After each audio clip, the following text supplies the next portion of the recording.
let's say that again. So what I was going to do today is tell you a little bit more about the Hopf algebra of symmetric functions. Okay? So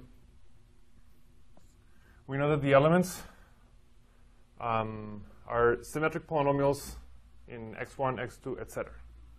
And I want to point out a couple of things that I didn't say last time. One is that, I mean, the name symmetric functions is a little bit misleading for two reasons. First, because we're really thinking of polynomial functions, right? So, for example, 1 over x1 plus 1 over x2 plus 1 over x3, etc. That is symmetric in the xi's, but it doesn't count as a symmetric function. Okay? Because you need to be polynomial in the variables, infinitely many variables, as we said. But even the name function is a little bit misleading because function kind of implies that you want to plug things into it, and we don't really want to think of it that way. We usually think of these as just formal expressions in the variables. Okay? But anyway, so those are the elements, symmetric polynomials in x1, x2, etc. The product is just multiplication. And let me say kind of formal multiplication. And by that, I just mean that you just just manipulate algebraically without paying any attention to convergence or any of these things. You just multiply these expressions formally, and that's what you get. That's the product. And the coproduct, we said, was taking.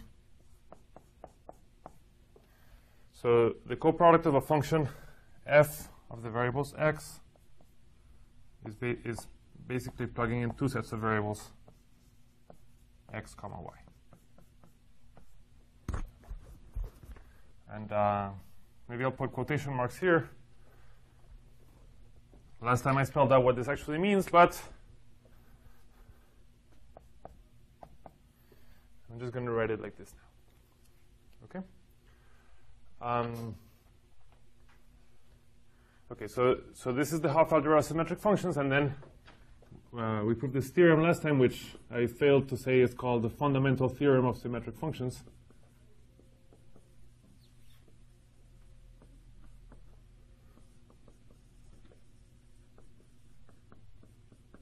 Although I think this is also probably a name that was given early on in the theory of symmetric functions before it was realized how important they are. And now I don't think that this is one of the most I mean, this is an important theorem, but there's several other important ones. But anyway, the fundamental theorem of symmetric functions is that sim is freely generated by the elementary symmetric functions like this,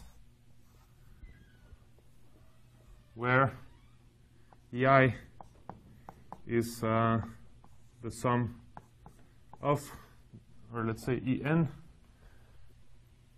is the sum of the products taken n at a time.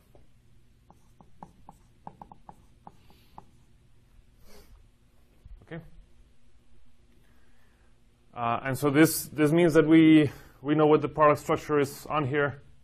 The product is just the free commutative product on these things. Okay? And the other thing that we proved, well, actually, I didn't prove this. I claimed it.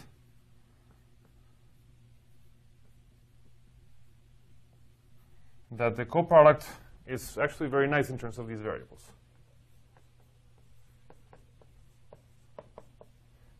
In terms of the elementary symmetric functions, we have this very simple formula for the coproduct. Okay? And so that means that we have two equivalent ways of thinking about the same object. And this one, for a lot of purposes, is a lot easier. Okay? We have this free generating set, commutative, and the coproduct is very easy with respect to that thing. Okay? And so this was the big theorem of last time, that these two constructions of this Hopf algebra give you the same object. Okay? What I wanted to do today was, well, first I actually wanted to just prove this real quick because I said that it was easy, so I might as well just do it. Okay, and so let's prove this formula. So in order to do that, what I need to do is delta of n, I need to plug in two different alphabets, x and y. Okay, and so I do that, and then what I get is basically, by definition, I get this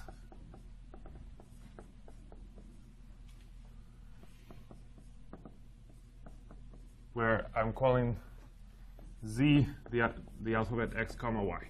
Okay, so imagine again that x is infinitely many variables, y is infinitely many variables, and I'm putting them together into z. Okay, and so this is en of z. Now, the thing is that if you take a bunch of product of z's, then some of them are going to come from the x's and some of them are going to come from the y's. Okay, and if we say that there are k of them coming from the x's, and the remaining n minus k are coming from the y's, then we're just going to get to choose whatever x's we want. Okay, so we get xa1 up to xak, where a1 is less than dot dot dot less than ak. And then we have to choose some y's, yb1 up to ybn minus k, where b1 is less than dot dot dot less than bn minus k. Okay. And so what I get is the sum from k equals 0 to n of, this is ek of the x's, and this is en minus k of the y's. Okay? And this is precisely what it means for this coproduct to be exactly this. Okay? So this proves this formula.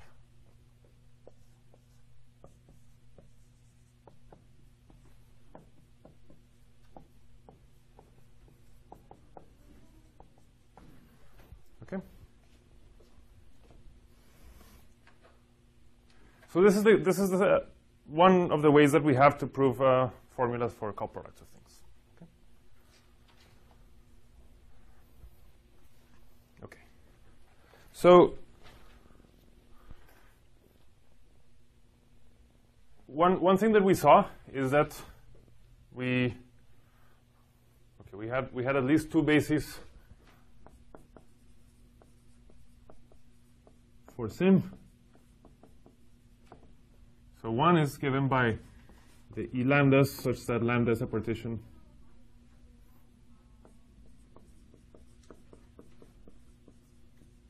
okay, where remember that here, let me write it over here, if lambda is a partition, then we define E sub that partition to just be the products of the individual E lambda 1 up to E lambda L. Okay? And so actually from this presentation, we already knew several months ago that was a basis for sim. Okay? And to prove that, it actually is a little bit easier to forget about the symmetric functions and just look at it in this way. And the bases are just all the different expressions in the E's, right? All the different monomials in the E's. Okay? So that's one basis. But now, when you think about it in terms of symmetric functions, we have a new basis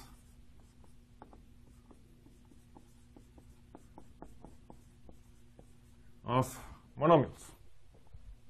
The monomial symmetric functions. Okay?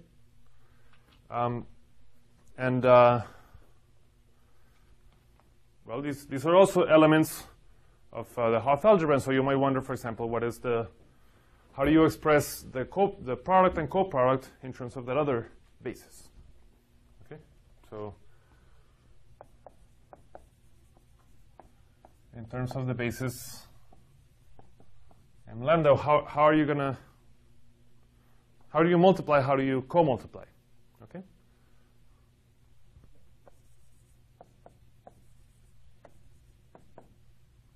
So how do you multiply two monomial symmetric functions and express that in terms of monomial symmetric functions?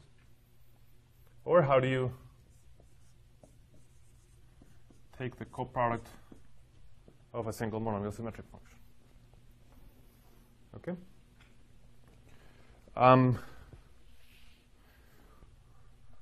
What I'm going to do, actually, I'm going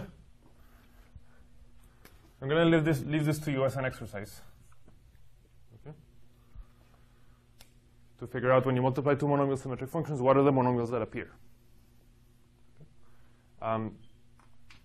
This co-multiplication, I'm actually going to need it, and so I'm going to write down what it is, and maybe I'll motivate it with the computation we did last time. So last time we actually computed delta of M21, I think. Is that the one?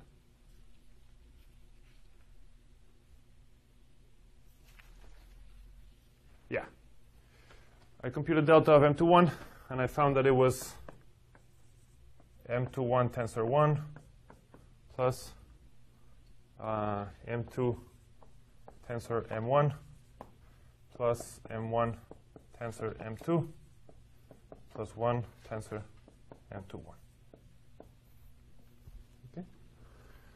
And if you look at this, it actually seems that what I'm doing is just taking the 2 and the 1 and just spreading it out into the two parts in all possible ways. Either 2 and 1 both go on the left, 2 in the left, 1 in the right, 1 in the left, 2 in the right, or both in the right. Okay. And it turns out that that's exactly what you do. So what you do is that you look at all the ways of distributing lambda into a left part and a right part.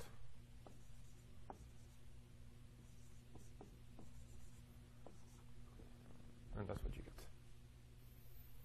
Okay, here, this joint union of two partitions is just putting the parts together. Okay? And so you see, this formula is, I mean, it's not terrible, but it's more complicated than the one for the e's. Okay, and maybe another thing that I will point out is that the multiplication for m's is also more complicated than the one for the e's, because the e's are the multiplication on them is free commutative, right? You just, you know, e3 times e2 times e4 is e4 3 2. So the multiplication is very easy in terms of the e's. But you'll see when you multiply this out that this multiplication is not so easy. Okay? But anyway, we'll see that for some things it is useful to have this basis in mind as well. Okay? So maybe I'll put this in a little box because I'm going to need it later. And now let's try to think, for example, well, you know, very often, once we have a Hopf algebra, we often understand the product, the coproduct, and then we ask ourselves, what is the antipode, right? So do we know the antipode of this Hopf algebra?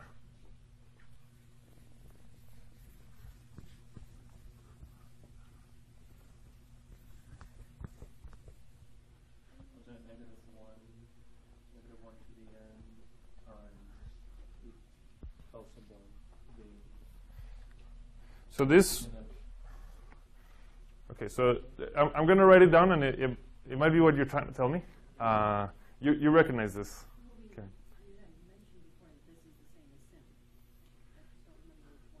That's right. So the point is that if you want to compute the antipode, you can do it in this language or in this language, and it doesn't really matter because these are equivalent structures. And when we didn't know about this, and we just called this the fundamental, the Hopf algebra symmetric functions, one of your homework problems was to compute the antipode. And I actually went and looked up the solution, and I found Katrina's solution, a very nice solution, with the correct answer, which is the following. So I'm going to write it down. So the antipode of Sim, you guys computed it.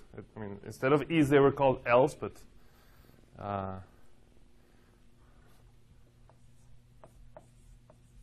you computed this, that the antipode of En is the sum over L greater than or equal to 1 of minus 1 to the L times the sum of all the ways of writing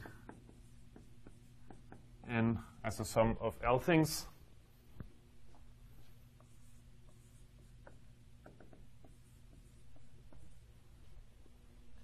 is what you get. Does it look familiar? So this was problem 2 in your homework 4.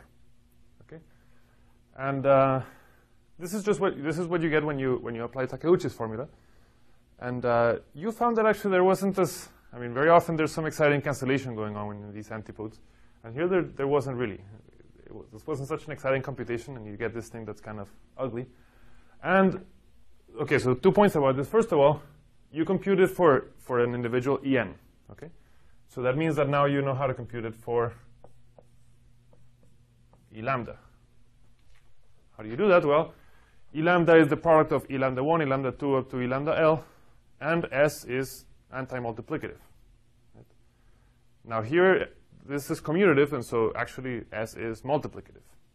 So if you know this formula, then you just have to multiply this formula for all the different lambdas, and so just multiply S of E lambda 1 up to S of E lambda L, and you're going to get this massive formula. It's some formula, and it's going to be really ugly, and it'll be a formula. Okay? Ugly formula.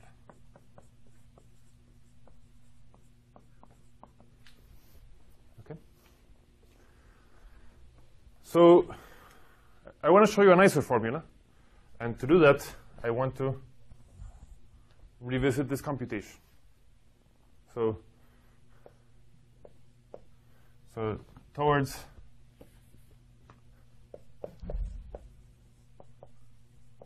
a nicer formula. Let's compute S of E3. Okay. Let's see what this formula gives us. So you're looking at all the ways of adding up, of writing things like this that add up to 3. So you get minus E3, where 3 is equal to 2 plus 1, where 3 is equal to 1 plus 2, or 3 is equal to 1 plus 1 plus 1. Okay, and I put plus or minus signs according to how many terms I have. Now, one thing that I know, to abbreviate this a little bit, is that E2, E1 is precisely what I call E21, right? So let me rewrite this. Again, also this is commutative, so I'm going to take out these two guys and write 2, E2, E1. And then this is just E111. So let me write it like this, minus E111. Okay? Now, last time, oh, yeah, thank you. 2E21. Okay. Now, one thing that I hope became kind of clear to you guys yesterday or 2 days ago is that actually when we compute with symmetric functions, when we don't do it in this language but in this language, we're actually much more used to monomials than we are to elementary symmetric functions. And so we actually figure out formulas for this. For example, what is E3? E3? Or no, what is E111, for example? E111 is E1 times E1 times E1. Now, E1 is just the sum of the variables, x1 plus x2 plus etc. And so this is that cubed. Okay? And you know how to cube x1 plus x2 plus x3, etc. cubed. Okay? And you can express it in terms of monomials. And we did this. I mean, I wrote down the formula for you last time. x1 plus x2 plus x3 cubed is just the sum of the cubes plus 3 times the sum of the x squared y's plus 6 times the sums of the triple terms. Okay. So I'm claiming that from here to here is a math 60 exercise, cubing x1 plus x2 plus x3, etc. cubed. And I wrote this formula for you. This is how you express E111 in terms of the n's. I also wrote down the formula for these other guys. So let me write them down. So E3 we saw was M111, and 2E21. This is 2 times M21 plus M111 plus 3 times m111. I hope this one looks familiar. So this is what we actually computed. We computed that E21 was equal to m21 plus 3 m111. We did that explicitly, and I wrote down the formulas for the other ones. Okay. Why am I bothering with this? Let's simplify this thing. So how many times does m111 appear? It appears minus 1 times here. It appears 6 times here.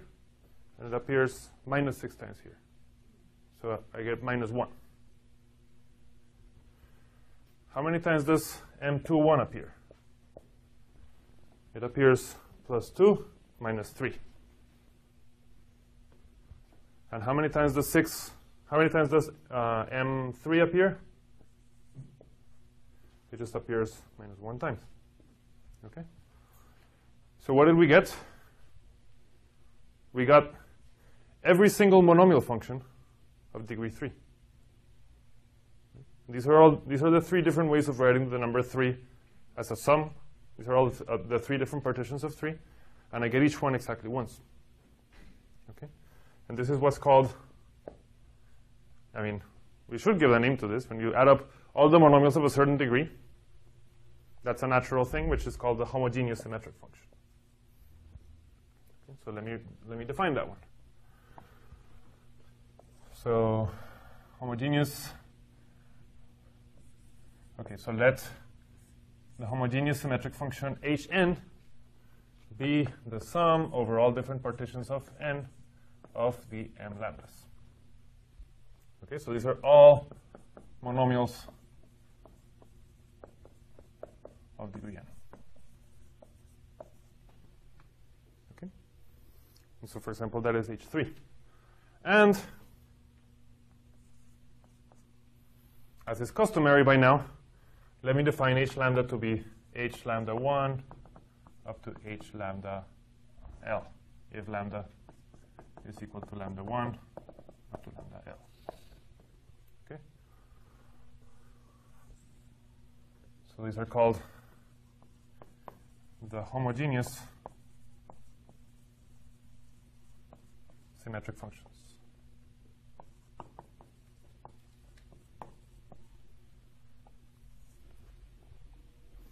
Okay? And I hope you agree that they're very natural symmetric functions to consider. Just add up all the monomials of each degree. Okay? So what am I claiming here? What I'm claiming is that this formula is can be simplified a lot given this definition. What do you think the answer is? Well, given one piece of evidence, you might guess that it's just a sign times Hn. Okay. And what is the sign? Well, given that this is 3 and the sign is minus 1, probably be to the n. Okay. And so now, what is S of E lambda? It's multiplying these things for all the different parts of lambda. So what do I get? I get a bunch of minus 1s and the product of the corresponding h's, which is just h lambda. Okay. And so I get minus 1 to the something times h lambda. And what is the exponent here? It's just whatever the lambdas add up to. So if lambda is a partition of k, then S of E lambda is just minus 1 to the k times h lambda. Okay? Theorem. Okay. And so I hope you agree that, I mean, every time you have a new definition, you think, okay, one more new thing.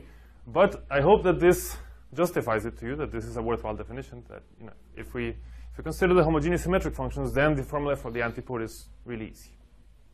Okay. S of E lambda is just minus 1 to the k times h lambda.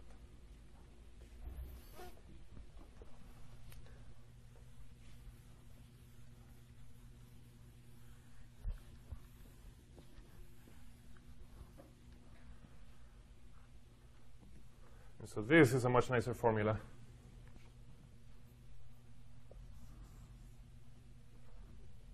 For the antipode. It's nicer, but it involves a change of basis.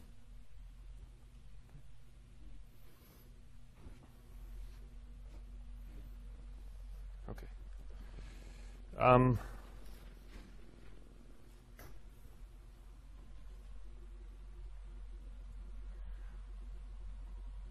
trying to decide if I should prove this or not. Maybe I'll give you an indication of how you can prove this formula. Okay. So let's go over here.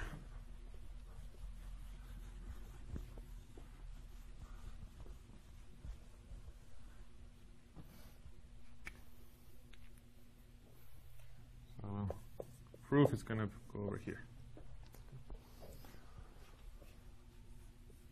Now, clearly to prove the second formula, it's enough to prove the first formula.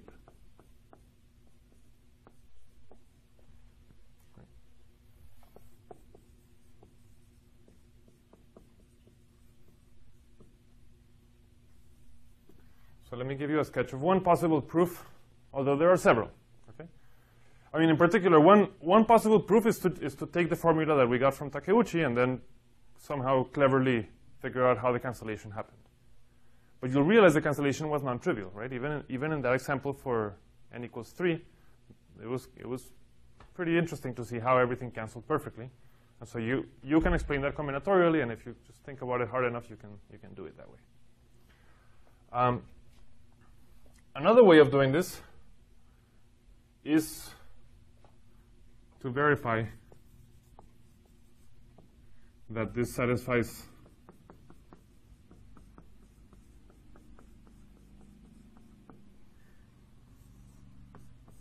the defining property of the antipode.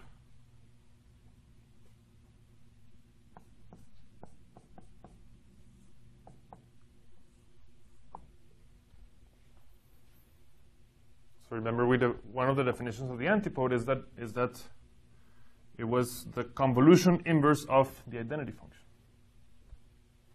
Okay. In Sweetler notation, what does this mean? So, I mean, let's check this. So, and the point is that because the e's are a generating set, it's enough to check it for the e's. Okay? It's enough to check it for En. So what does this mean? We know what the coproduct of En is. We prove that it is this. Okay? And so that means that if I look at the convolution S star I of En, remember what that does is that it applies S to the first coordinate and it leaves the second coordinate alone because it's the identity. And so I get the sum from k equals 0 to n of S of Ek En minus k. And I would like to check. Okay, so now the question is, let's put it here in a different color.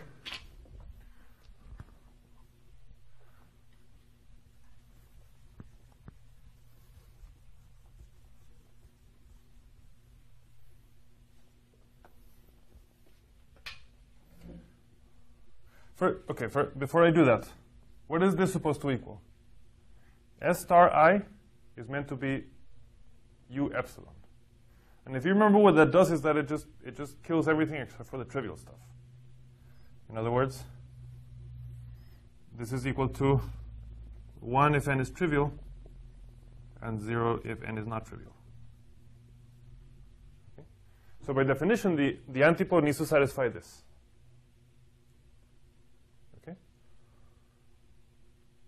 And the question is, if I plug in this formula for the antipode, is this equation satisfied?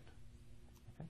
And so the question is this, should I really be plugging in, here's a question mark, should I really be plugging in some n equals 0 to k of minus 1 to the k, hk, en minus k. Right? I mean, I'm trying to claim that S of ek is minus 1 to the k, hk. And it looks like I switched. It should be k equals 0 to n. I'm trying to assert this equality, and that means that to show that this really is the antipode, what I have to do is prove that this right-hand side is equal to this. Okay? So that is the question. If I take this, is it true that this is equal to 1 if n is equal to 0, and 0 if n is equal to 1? Okay? This is what it boils down to.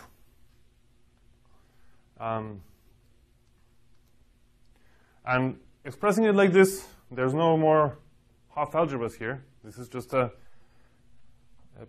completely, it's just a combinatorial identity about the homogeneous symmetric functions and the elementary symmetric functions, and this is something you have to prove. And it's not too hard to prove this, but so this is an exercise that we're going to take to the forum. Okay? How do you prove this equation? I hope, however, that this reminds you of a convolution product, and that you are, hopefully when you see something like this, you're thinking generating functions. And if you're not used to that, then it's a good habit. Whenever you see a convolution like this, think that maybe a generating function will help you do this. Okay? And so we'll take it to the forum how, through generating functions, you can give an easy proof of this identity. Okay? So that is a sketch of the proof that this is really the correct antipode. Okay? Do you guys have any other questions about that?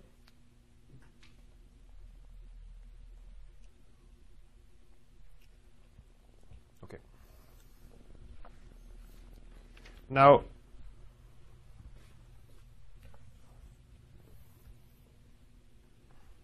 having proved this, we actually have a bunch of nice corollaries. So here's a nice corollary. What is S of h lambda?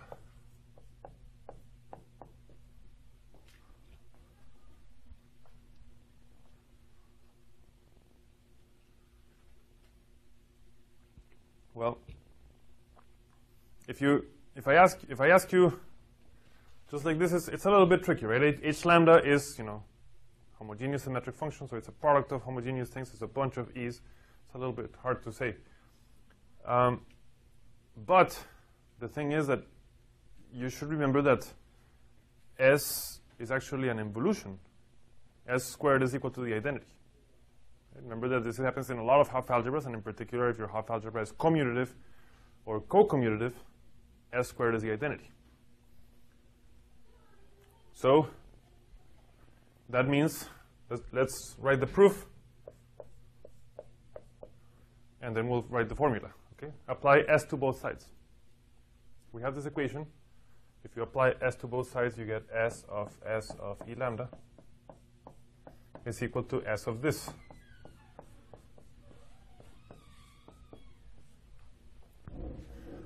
And S of S is just the identity. So this is just E lambda. So we get that S of H lambda is minus 1 to the k times E lambda.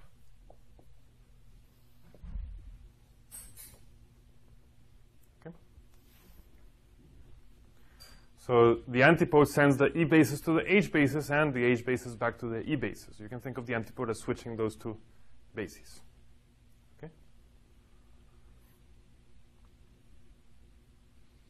So one thing that you should realize now is that I'm also making a non-trivial claim here. I'm saying that I'm switching the E basis and the H basis. But you haven't really seen me say yet that H is a basis. Right? We just defined H. But I claim that just from this fact, it follows that H has to be a basis.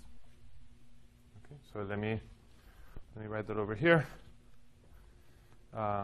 corollary is that this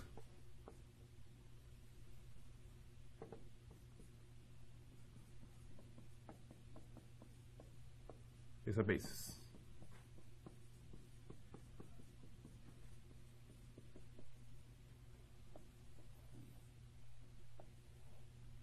Okay? And the proof is going to be basically that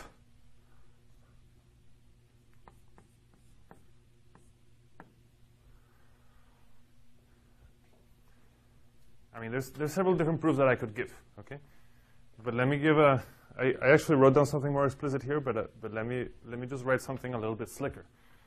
Remember that we proved that S was Hopf algebra anti-isomorphism, meaning that it was basically an isomorphism except that it just reversed the order of the product and of the coproduct. Okay, well, in this case, it happens that this thing is commutative and is co-commutative.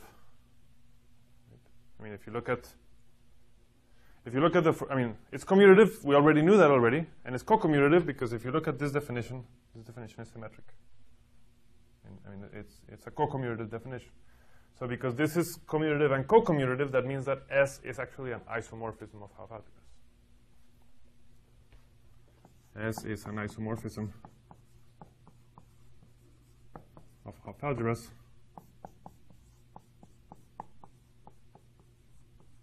And it's not only an isomorphism, but it's what's called an automorphism, right? It's an automorphism of the form of the algebra with itself. Okay? And so if you have an isomorphism and you plug in a basis, then the image has to be a basis because that's an isomorphism. And since the E lambdas are a basis, that means that the H lambdas are a basis.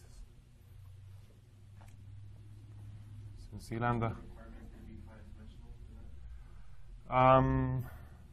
Okay, so sure. If E lambda, since E lambda, where lambda is a partition of n, is a basis. No, actually, you don't even need that. So, well, let me be cautious because I'm used to thinking of finite dimensional vector spaces. So I think I don't need to do this, but I'm going to do it anyway. E lambda, where lambda is a partition of n, is a basis for sim n, which is finite dimensional, and therefore S of E lambda is also a basis.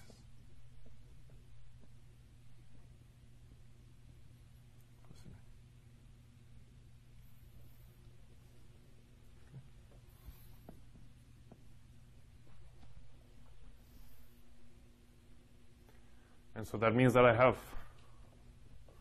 can add a third basis to my list here of homogeneous symmetric functions.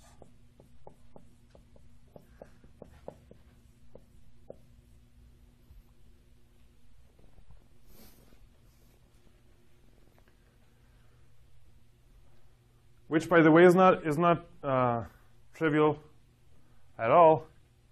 And if you remember, we said that it was pretty trivial that the monomial basis was a basis.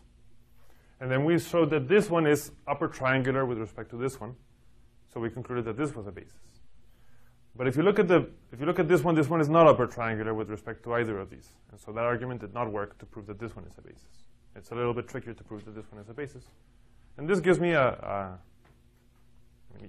if you have the Hopf algebra structure at hand, that gives you an easy proof that this is also a basis.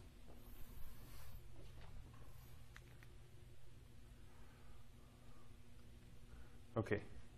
What other corollaries do we have? We have a bunch of other corollaries.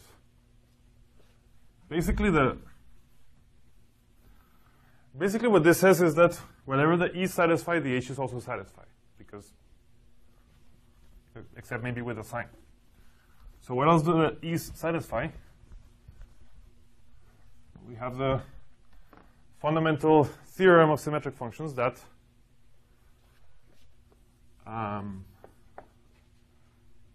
sim is freely generated by E1, E2, E3, etc. And again, because we can just apply this isomorphism, we're going to get this as well for free. Okay.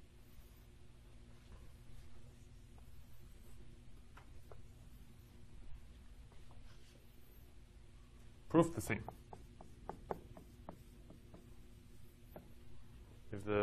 If the E's were a free commutative basis, then because S is an isomorphism, the H's also have to be. Okay. What else do the E's satisfy? Well, for example, we have a formula for the coproduct of the E's. Right? So what formula? What's the formula for the coproduct of HK? Well, you just apply S to the formula for the E's, and you're just going to get, sorry, the delta of Hn is going to be this.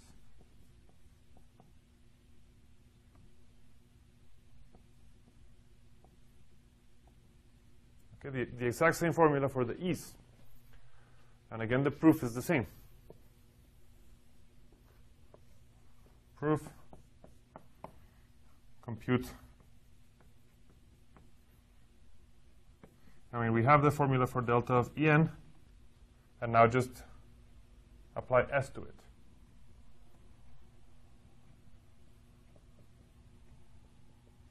Apply S to both sides. And you're going to get this. There's a bit of a sign issue here, but the thing is that here you get a sign of minus 1 to the n, and here you get a sign of minus 1 to the k times minus 1 to the n minus k. And so you actually get the same signs, and there's no issue. Okay. So this basis of h's is very nice. It just, yeah, I mean, it has very much the same properties as the basis of E's. Okay. Are there any questions so far?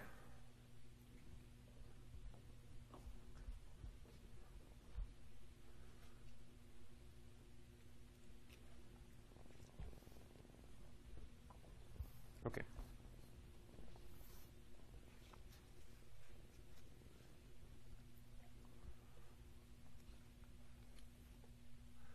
So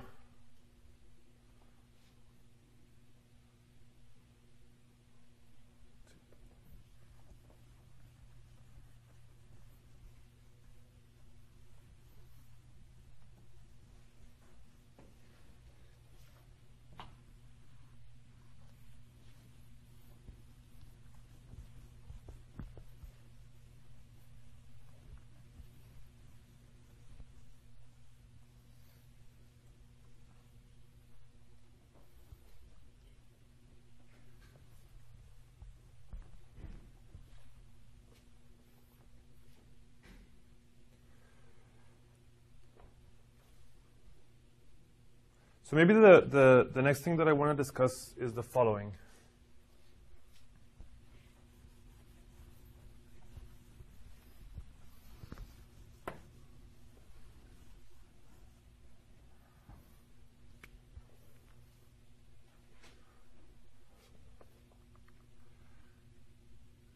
Let's say that, okay, so you have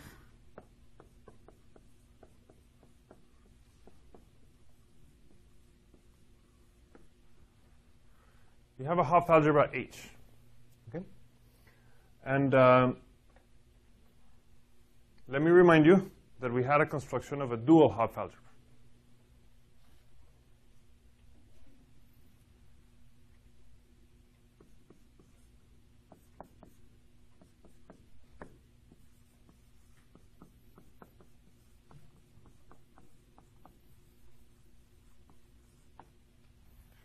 So the elements were basically the elements of the dual space, which we call linear functionals. Okay, so elements are just, yeah, so linear functionals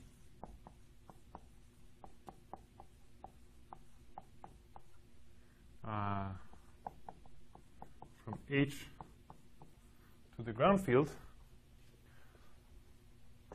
And what we saw is that the coproduct of H gave us a product on H star.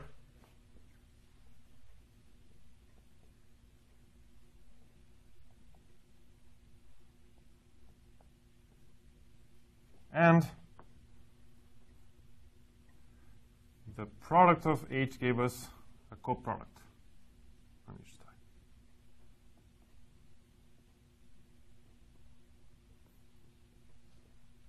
Okay.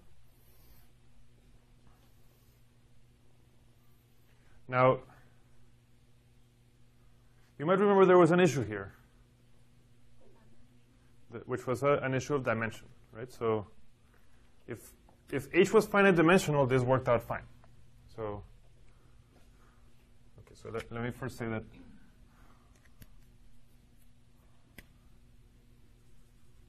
if H is finite dimensional, then this works. This worked, and we defined it, and we computed a bunch of examples. This works fine.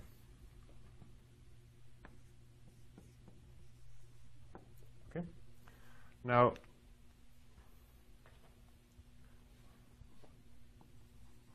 there was an issue if H was infinite dimensional.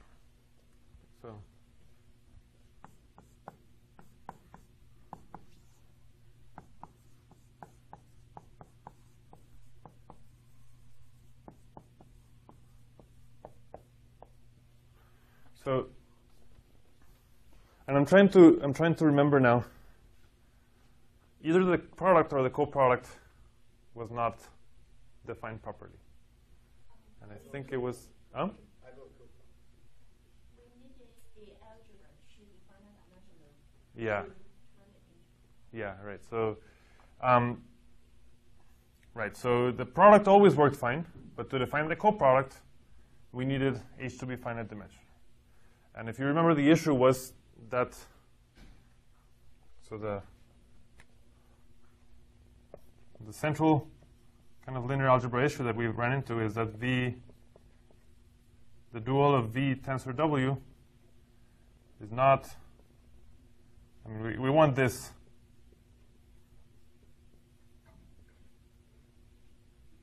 We want that the dual of a tensor product is the tensor product of the duals, and this is not true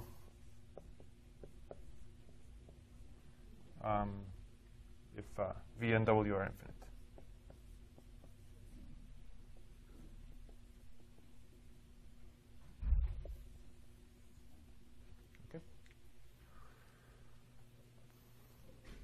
So if H is infinite dimensional, then this didn't quite work out, but you can make it work. Okay, so I mean, mathematicians are good at fixing. So if what we wanted to do doesn't work, then we try to do something a little bit less ambitious, and then you can define a Hopf algebra structure. A dual Hopf algebra structure.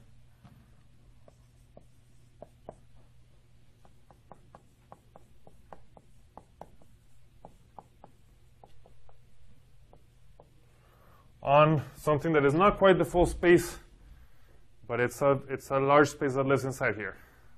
On a subspace of H star. I discussed this with some of you, and I told you the name when we discussed what this was. Does anybody remember what the name of it was? Right. So this is what it was called, the finite dual. I'm just forgetting what the name of this thing is. Yeah. Yeah. So so this works for any infinite dimensional algebra. Then you get a dual one, but the trouble is that the dual one is smaller, and so if you try to take the dual of the dual, that doesn't give you the original one anymore. And so it's kind of a somewhat unsatisfactory version of dual, but okay. So this is one thing you can do. Now, in combinatorics, what we tend to do is different, slightly different. Because I guess you've noticed by now that most Hopf algebras that we study in combinatorics are actually infinite dimensional. Like, symmetric functions, right? So symmetric functions, you have E1, E2, E3, up to, there's no limit to the elementary symmetric functions. There's infinitely many of them. And so, in fact, we produced a basis, and that basis is an infinite basis. Or if we look to the Hopf algebra of graphs, well, we know that there's infinitely many graphs. Or if the Hopf algebra of matrix, there's infinitely many matrices. Okay, so this happens for most Hopf algebras that we study in combinatorics. Actually, they're not finite dimensional, but they have the property that they're graded, and the graded pieces are finite dimensional. So, for example, let's talk about graphs. Okay, so if you look at the Hopf algebra of graphs, there's infinitely many classes of graphs, but they're graded. The Hopf algebra is graded. Actually, there were two different Hopf algebras of graphs. One was graded by number of vertices, one was graded by number of edges. But no matter which one you consider, the number of graphs on m vertices is finite, if the graphs are simple, like we considered. Or the number of graphs with n edges is finite. Okay. Same thing with symmetric functions. Okay, so we're looking at all possible symmetric functions, and there's infinitely many symmetric functions. But if you look at the ones of a fixed degree n, then that's a finite dimensional space. And in fact, we know precisely what the dimension of that space is, the number of partitions of n. And so this is something that happens very often for us. So if H is graded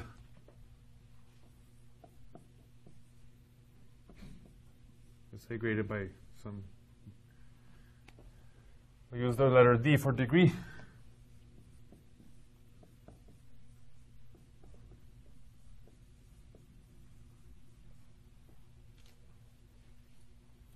And the dimension of each graded piece is finite.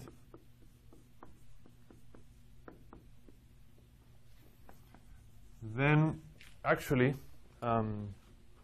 we can construct a dual which is not quite this one, and it's a dual that is better suited for what we want to do. Okay, so how would you construct the dual, which I'm going to call H, the graded dual? Okay, so this is called the graded dual.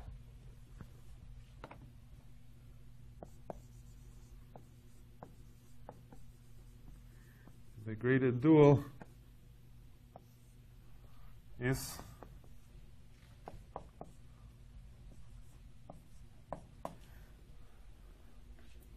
so we know that H star is not going to work out. H star is too big. The dual space is too big. So what should we try? How would you define this thing?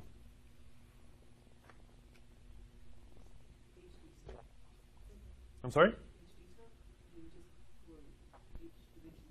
For each dimension D, you can take the dual of that guy, and that's finite, and that works fine. And then you just take the direct sum of those guys.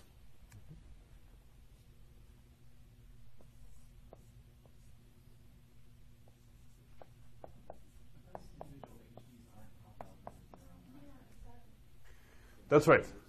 That's right. So, so far what I've defined is a vector space, because each HD, so you're absolutely right, Seth. Each HD individually is not a Hopf algebra. Right? Because if you multiply two things of degree D, you're not going to get something of degree D. But as a vector space, this is fine, right? Yeah?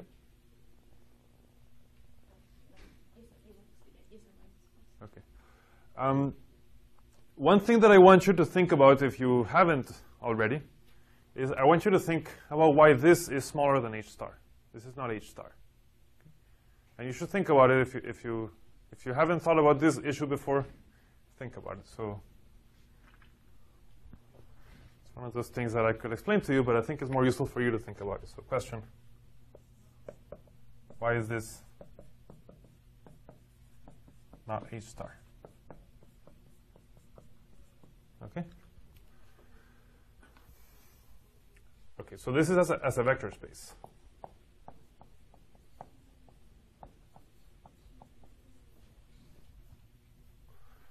Now, let me actually keep this here because this is going to be useful. Except that I had written 2 bases, and now that's not true anymore. Now we have 3 bases.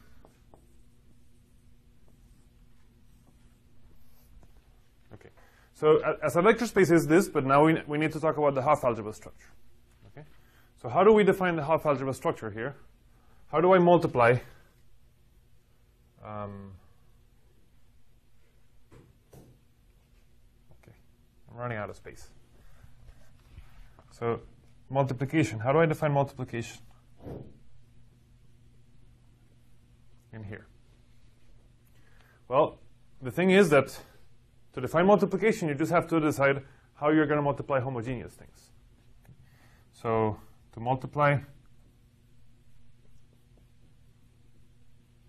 something in, let's see, something of degree D and something of degree E,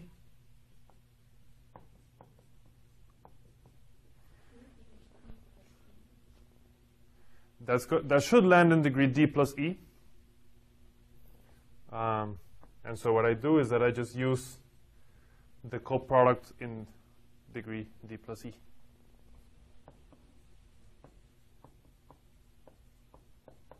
Coproduct of H in degree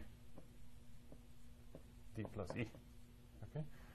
And so basically I do the same thing as before, but because here I have this grading that keeps everything tame and finite dimensional and under control. And similarly, co-multiplication to co-multiply these guys, I use the product here.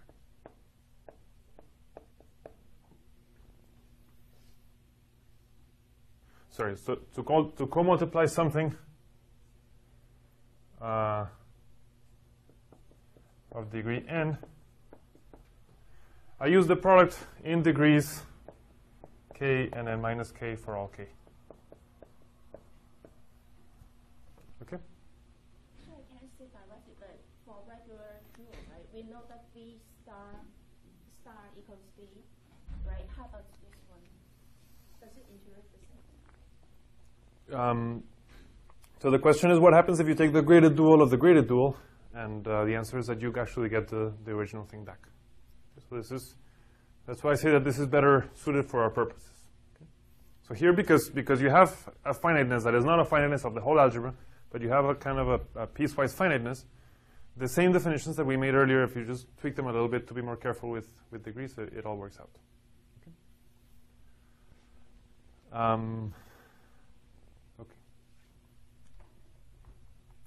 And so, well, you might anticipate that the reason that I'm talking about this now is that I'm interested in taking the graded dual of Sim to see what I get. Okay.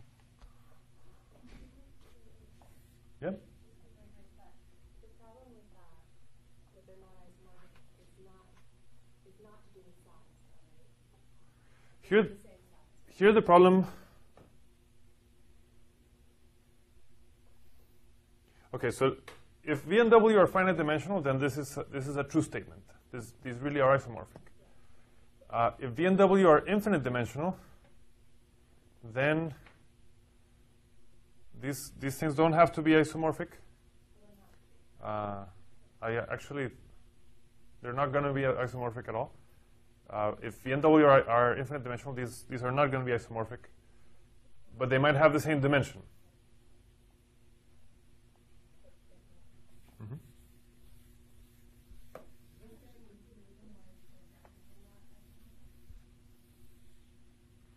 We did this. To be honest, you're just kind of catching me off guard because I thought about it then carefully and I explained it carefully and now I could kind of come up with an explanation, but it's not going to be as clear. So I think the best bet would be. So I explained this in detail when I talked about dual Hopf algebras.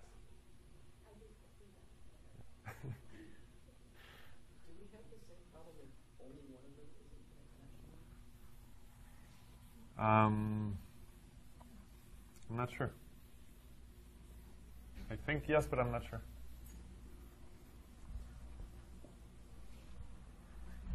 Okay. So, okay. Now let me say another thing about kind of linear algebra nonsense is that actually a vector space and its dual are isomorphic, and as soon as you put a direct product on your space, then you have basically identified the two. Okay. So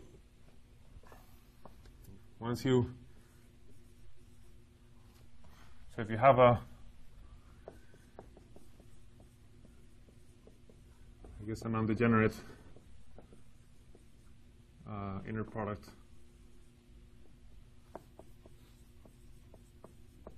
on H,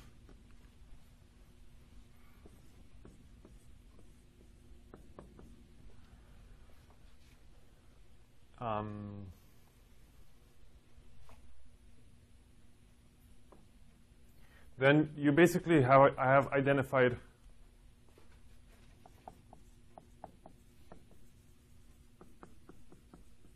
H and H star. Because given an element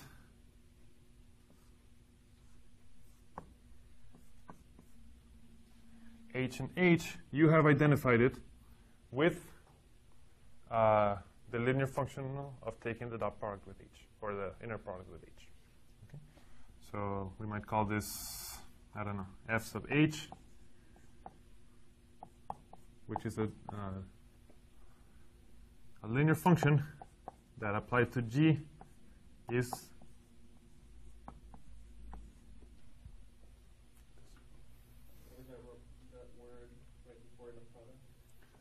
non-degenerate.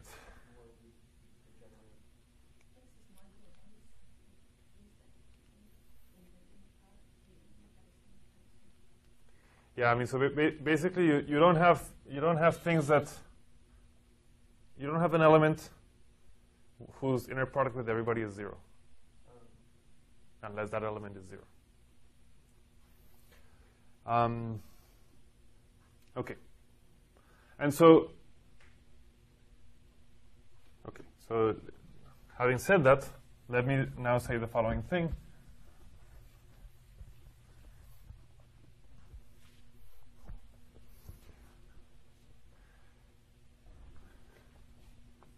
So, Sim gives a dual Hopf algebra structure, or a graded dual. Let me say the Hopf algebra Sim has a graded dual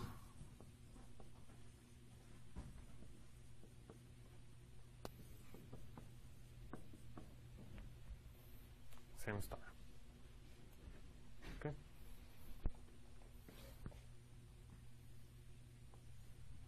Defined by this kind of general abstract nonsense. And what I want to do now is pin down what that graded dual looks like. Okay? And I'm going to find it useful to identify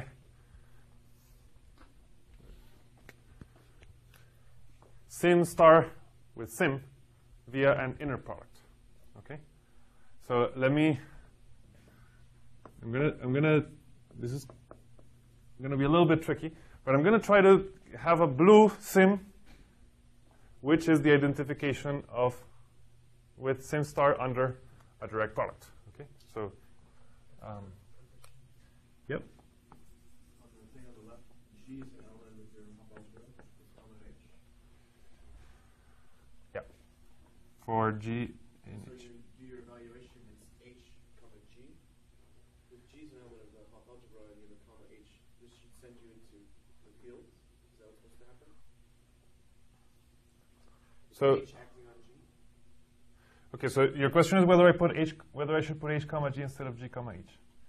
And my answer is that you can, and you may or you may not. So if I write it like this, that's one identification. If I write it like this, it's a different identification. And oh, this is an inner product that is this is a scalar in the field K. Now, I mean, the thing is that we're used to inner products that are symmetric. And so GH might be HG, but it might not be, and it doesn't really matter. If you do this, you're going to get an identification. I mean, basically, you agree that this is a linear function in G, right? I don't know how to read it. I don't know how they interact. It's easier to scale. The only thing I can think of is applying H, evaluating H at G. Is there any other ways to read that? So let me say this again because it's a very important point, and I understand your confusion completely. The point is this: if you have in your pocket, you take it out of your pocket, you have an inner product on H, then you can do this. Because you say, okay, given an element of H, I'm going to define a linear function, and that linear function, when you evaluate at G, you take your inner product out of your pockets, you compute G times H, and it gives you a number. And by definition, inner products are linear.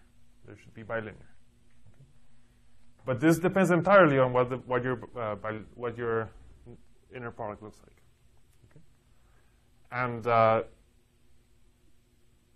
you're right that often there's not an obvious choice for what this should be. Okay? I mean, maybe an obvious choice is, for example, that if you have what is a natural inner product on a vector space? How do you define a natural inner product on a vector space? Like, for example, on graphs. Okay, what would be a natural inner product on graphs of n vertices? The vector space generated by graphs on n vertices. You're trying to be too clever, I think. Why just take the scalar that's in front of the element? Like it's always going to be K times some graph, right?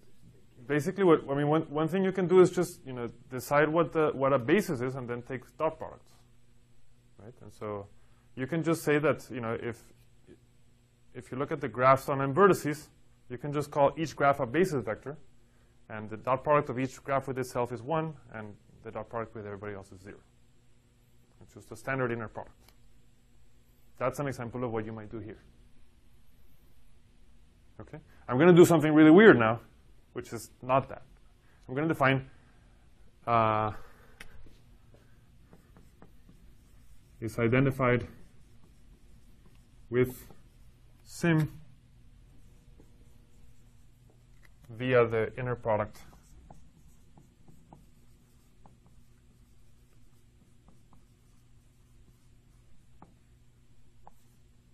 so an inner product that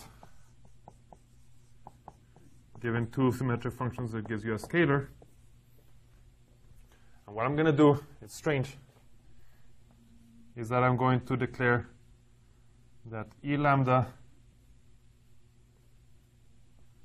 and H mu, when you take the dot product, you get 1 if lambda is equal to mu and 0 otherwise. Yep. Just, again, concerning this notion of the inner product not being degenerate, is it conceivable then that it could be degenerate because we could pick an element in H where we get always the same thing when we apply the inner product to everything? That's okay. So you have to be careful when you do this. That if you really want to do what I'm saying here, you have to watch out, make sure that your thing is non-degenerate. So the H also has to be careful. Normally you already know what Hopf algebra you have in your hand, H, and you're trying to put an inner product on it. And you have to be careful how you choose that inner product. And I'm choosing a very strange inner product here, which says, I have my basis. I have two bases, the E basis and the H basis. And what I'm saying is that when you when you take the E basis on the left and the H basis on the right, their dot product should be 1 if they coincide and 0 otherwise. Okay. You don't think this is strange? I mean, it would be less strange to say, for example, let's say that the E's are an orthonormal basis. Let's say that E lambda, E mu is 1 if lambda is equal to mu, 0 otherwise.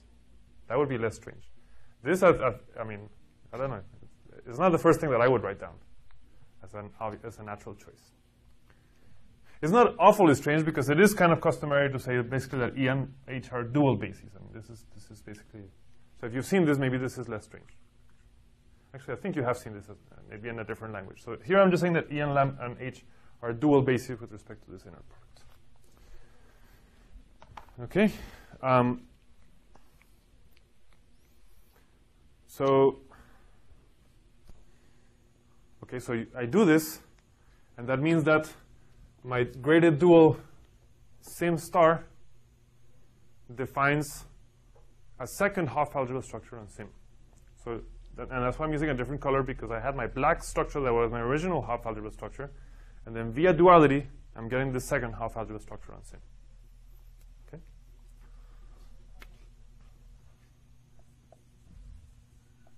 So the theorem is, and by the way, we've done this before. So for example, remember we talked about, well, I think I'm running out of time, so maybe just look at the examples we did before of pairs of Hopf algebras. We started one and we got the other one. Okay. Theorem, the graded dual sim is actually isomorphic.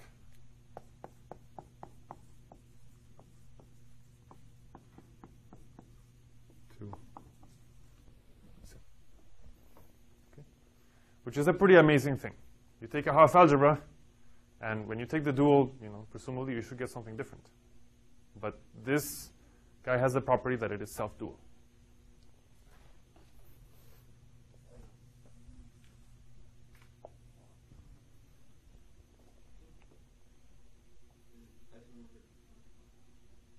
So the way I understood what you were saying before with the colors is that these are two different structures on the same Hopf algebra, but not that those two different structures are. So I might have misspoken. What I mean is that sim is the vector space of symmetric functions, and what I meant to say is that I had two different Hopf algebra structures on it. So isomorphic as vector spaces. But what I'm saying is that they're isomorphic. Oh, that's a good point. It's isomorphic to sim as Hopf algebras. That's the surprise. But that's just, shouldn't they have the same structure? This almost never happens. But they happen to have the same structure. But the point is that this is a beautiful fact and not something that you should have known ahead of time.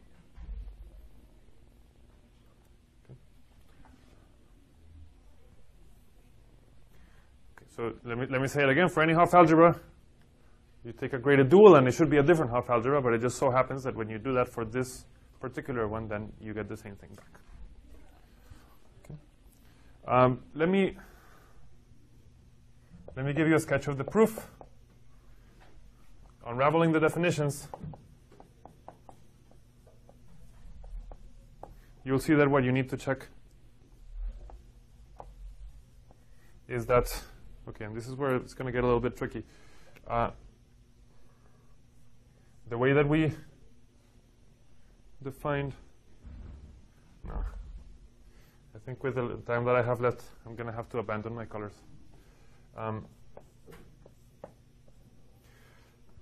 The coproduct. Let me try to do this. The coproduct on the dual Hopf algebra was defined by deciding how this acts on a tensor like this, and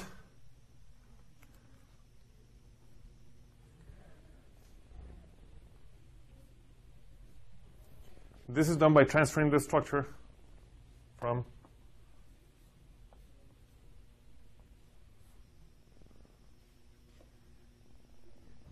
here. Okay, so this is the same structure, and it becomes the blue structure. And this was the original formula for how you define the coproduct of the dual in terms of the product of the original. Okay. And so this is what we need to check, and it is enough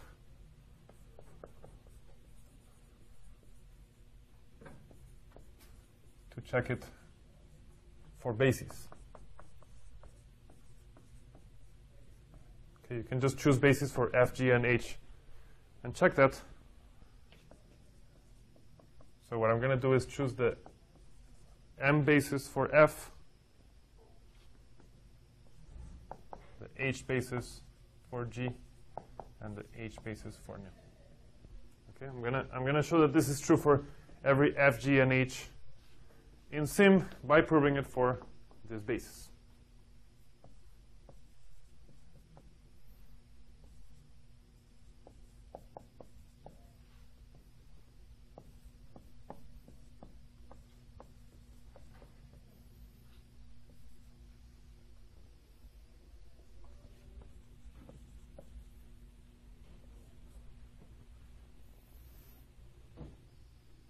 Now,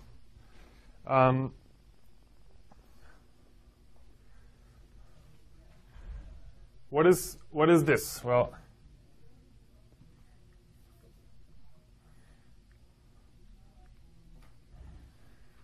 remember that.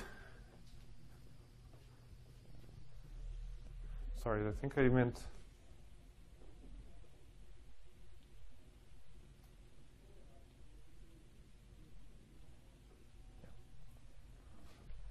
Delta of m lambda is given by this.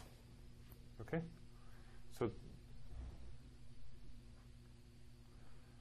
delta of m lambda is given by this, and when you take the inner product of this thing with h mu tensor h lambda,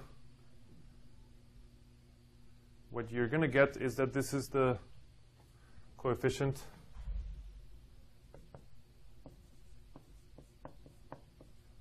of m mu tensor m